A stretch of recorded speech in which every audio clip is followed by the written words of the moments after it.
Bonjour à toutes et à tous et bienvenue sur RTI 1. Tout d'abord, l'actualité en Côte d'Ivoire où la Direction générale des impôts a présenté récemment le bilan détaillé des activités du troisième trimestre de l'année 2022. À noter que la DGI avait pour objectif global de mobiliser 851,5 milliards de francs CFA lors de ce troisième trimestre. Les recettes mobilisées pendant ces 3 mois par les services des impôts se chiffrent malheureusement à 792,4 milliards de francs CFA, soit un écart négatif de 59,1 milliards de francs CFA. Les explications détaillées de Frédéric Oulaï et Didier Nguessan. Sur une prévision budgétaire de 851,5 milliards de francs CFA, les recettes engrangées par les services se chiffrent à 792,4 milliards de francs CFA, soit une insuffisance de 59,1 milliards de francs CFA. Une contre-performance due aux facteurs exogènes. Il s'agit notamment de l'impact du ralentissement de l'économie nationale consécutive au conflit que le monde entier vit. L'une des raisons, c'est également l'érosion de la base taxable à la TVA, liée au nombre croissant d'exonérations conventionnelles. Au-delà de l'insuffisance des recouvrements du troisième trimestre, de nombreux défis restent à relever. Cette rencontre entre les agents des impôts est une occasion en vue d'adopter de nouvelles stratégies et orientations pour atteindre les objectifs du quatrième trimestre. J'ai donné les grandes lignes, mais en même temps, j'ai mis le séminaire en mission. C'est le séminaire qui doit définir, en toute responsabilité, d'abord identifier nos faiblesses et nos insuffisances, mais en même temps, capitaliser nos atouts, nos potentialités, parce qu'il existe encore des marges de manœuvre qui doivent nous permettre de réaliser l'objectif qui nous a été assigné. Le taux de pression fiscale estimé à 13% en Côte d'Ivoire, une marge inférieure aux critères de convergence au sein de l'UEMOA fixée à 20%.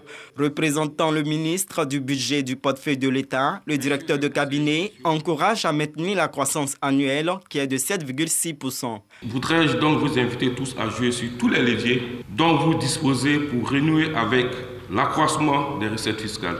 Ce n'est même plus un objectif d'indicateur macroéconomique, c'est une nécessité impérieuse de notre quotidien. Si les recouvrements de la Direction générale des impôts sur la période cumulée de janvier à fin septembre 2022 s'élèvent à 2478,5 milliards de francs CFA pour un objectif de 2635,5 milliards de francs CFA, Abossier Ouattara s'engage pour un quatrième trimestre fructueux. Des images à présent, développement des sites touristiques dans la région de San Pedro, dans le sud-ouest du pays. Le ministre du Tourisme, Siandou Fofana, était en visite de travail dans la région. Le ministre du Tourisme a échangé avec la chefferie traditionnelle de Diaboué. Au centre des préoccupations, la mise en valeur de la baie de Taki, déclarée zone d'utilité publique et zone d'utilité touristique. Les précisions dans le journal de 13h.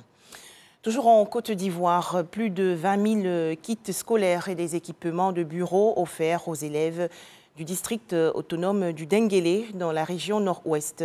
C'est un don du ministre et député d'Odiéné, Adama Camara. Le point dans le journal de 13h. Dans l'actualité hors de chez nous, un continent uni et pacifique, intégré et porteur d'un fort dynamisme sur la scène internationale. C'est ce que recherche le sommet de Dakar sur la paix et la sécurité en Afrique.